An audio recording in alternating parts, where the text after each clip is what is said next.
MPD Chief Robert Conti and the Washington Field Office. Steve is here as well. So, Chief Maine.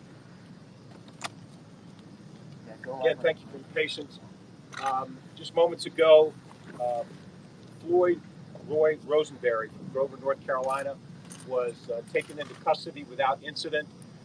As we talked about earlier, Mr. Roseberry had parked a truck, sitting in a truck for several hours in front of the Library of Congress, and he advised that he had explosives, and over the course of time we tried to negotiate with Mr. Roseberry. We first started doing that with a whiteboard, just writing messages back and forth.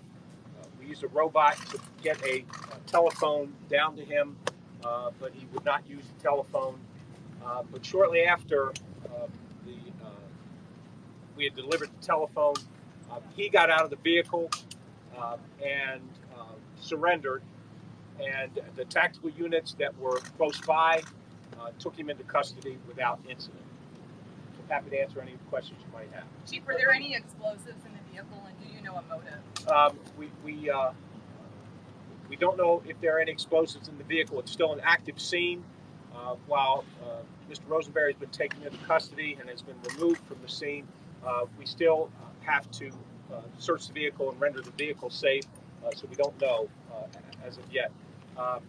We do know that Mr. Roseberry has had some losses of family.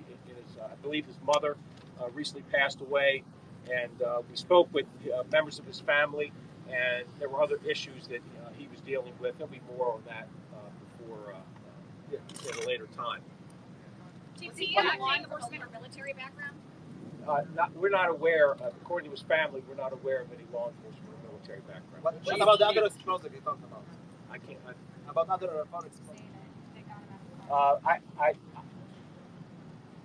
We had been in communication with him, but when we delivered the phone, there were no conversations via phone. As far as we could tell, it was just his decision to surrender at that point.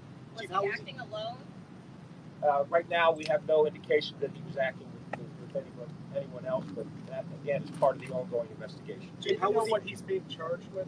At this point,